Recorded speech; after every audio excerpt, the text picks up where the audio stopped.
ಸಾಹಿತ್ಯಕ್ಕೆ ಯಾವುದೇ ಮತ, ಪಂಗಡ, ವರ್ಣ ಯಾವುದೂ ಇಲ್ಲ. ಇಂದಿನ ಸಾಹಿತ್ಯ ಕ್ಷೇತ್ರದಲ್ಲಿರುವ ತಾರತಮ್ಯ, ಗೊಂದಲಗಳು ರಾಜಕೀಯ ಕ್ಷೇತ್ರವನ್ನು ಮೀರಿಸುವಂತಿವೆ. ಜಾತಿ ಮತ್ತು ಹಣ ಇಂದು ಜಗತ್ತನ್ನು ಆಳುತ್ತಿವೆ ಎಂದು ಬಾಗಲಕೋಟೆಯ ಜಾಜಿ ಮಲ್ಲಿಗೆ ಕವಿ ಡಾಕ್ಟರ್ ಸತ್ಯಾನಂದ ಪಾತ್ರೋ ಹೇಳಿದರು.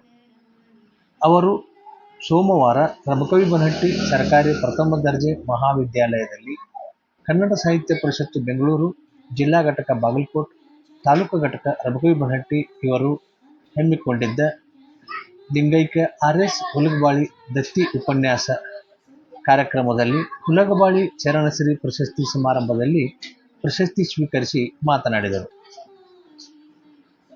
ಮಹತ್ವ ಪ್ರೀತಿಸುವ ಭಾವವೇ ಸಾಹಿತ್ಯದ ಉದ್ದೇಶವಾಗಿರಬೇಕು. ಬದುಕು ಬರಹದ ಮಧ್ಯೆ ಸಾಮ್ಯತೆ ಇರಬೇಕು. ಪ್ರೀತಿ, ನಂಬಿಕೆ ಮೇಲೆ ಜಗತ್ತು ನಿಂತಿದೆ. ಪ್ರೀತಿಯ ಮೂಲಕ ಜಗತ್ತನ್ನು ಗೆಲ್ಲಬಹುದು.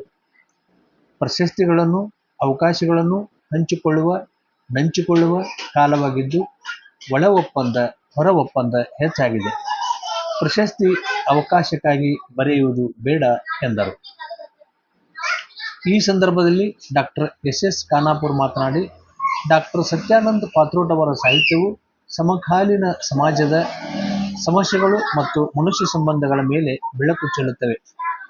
ಅವರ ಕವನಗಳು ಭಾವಗೀತಾ ಪ್ರಕಾರದಲ್ಲಿಯೂ ರಚಿತವಾಗಿವೆ ಮತ್ತು ಅವು ಜನಪ್ರಿಯವಾಗಿವೆ. ಇವರ ಕಾವ್ಯ ಬಡವರ ಪರವಾಗಿ ಮಾತನಾಡುತ್ತದೆ, ಶೋಷಿತರ ಕುರಿತು ಕಥೆ ಹೇಳುತ್ತದೆ, ತಮ್ಮ ಶ್ರಮದ ಫಲವನ್ನು ಅನುಭವಿಸಲಾಗದವರ ಸಂಕಟವನ್ನು ಎತ್ತಿ ತೋರಿಸುತ್ತದೆ. ಅವರ ಹಾಡೇ ಇಲ್ಲಿ ಹಾಡಾಗಿ ಕಣ್ಣಿಗೆ ಕಟ್ಟುತ್ತದೆ.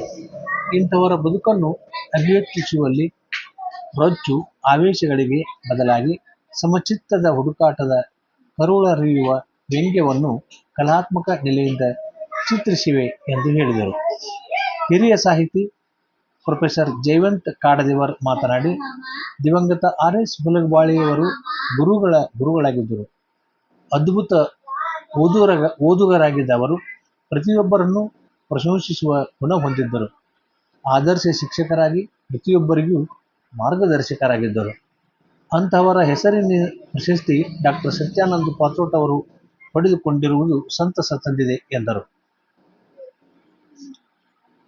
ಸಮಾರಂಭವನ್ನು ಪ್ರಥಮ ದರ್ಜೆ ಕಾಲೇಜಿನ ಪ್ರಾಚಾರ್ಯ ಡಾಕ್ಟರ್ ಶಿವಾನಂದ ಹಂದಿಗುಂದ್ ಉದ್ಘಾಟಿಸಿ, ಬಡತನ, ಅನೇಕ ನೋವುಗಳನ್ನುಂಡ ಸಾಹಿತ್ಯ ಕೃಷಿ ಮೂಲಕ ಸಾಧಕರಾಗಿ ಹೊರಹೊಮ್ಮಿದವರು.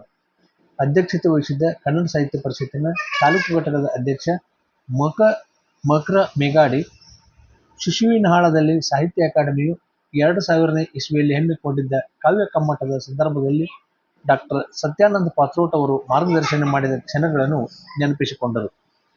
ದತ್ತಿದಾನಿಗಳಾದ ಮಲ್ಲಿಕಾರ್ಜುನ್ ಹುಲಗಬಾಳಿ ಮಾತನಾಡಿದರು.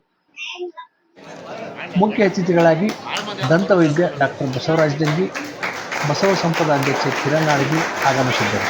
ಕಾರ್ಯಕ್ರಮದಲ್ಲಿ doctor Chetan Daga, Mahantesh Nadyaratti, S D. Ganager, Prakash Ambali, Omkar Yaragattikar, B M. Mattikalli, B A. Desai, doctor Mahadev Potadar, Yashwant Vajantri, Iranna Ganamukhi, Shivananda Bagalkotmath, M S. Badami, Gururaj Kasanis, ಜಮಖಂಡಿಯ ಶ್ರೀ ಎಂ.ಸಿ. ಗೋಂದಿ, ರುದ್ರಗೌಡ ಪಾಟೀಲ್ ಹನಗಂಡಿ, ಮಲ್ಲಿಕಾರ್ಜುನ್ ತುಂಗಾಳ್, ವೆಂಕಟೇಶ್ ಕುಲಕರ್ಣಿ, ರಮೇಶ್ ಕುಂಬಾರ್ ಸೇರಿದಂತೆ ಅನೇಕರು ಉಪಸ್ಥಿತರಿದ್ದರು.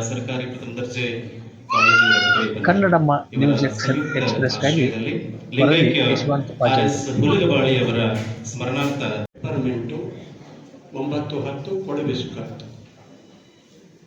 ನಾ ಇನ್ನೂ ಭಾಳ ಸಣ್ಣಾಕಿ ಪೇಪರ್ ಮತ್ತೆ ತಿನ್ನಾಕಿ, ಬಾ ಮಂಜುಳ ನೀರಿಗೆ ಹೋಗೋಣ, ಒಡಾಜಾರಿ ಬೆತ್ತಲ್ಲೆ ಗಿಳಿರಾಮ ತಂದು ಕೊಟ್ಟ ಉಪ್ಪಿಟ್ಟು ಸ್ವಾದರ ಮಾವನ ಬಕೆಟ್.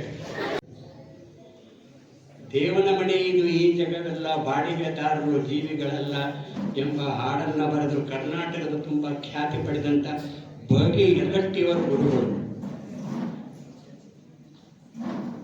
ಅತ್ಯಂತ ಹೃದಯಸ್ಪರ್ಶಿ ಕಥೆಗಳನ್ನು ಬರೆದಂಥ ದೋಣಿ ಬೆಳಗಲಿಯವರ ಗುರುಗಳು.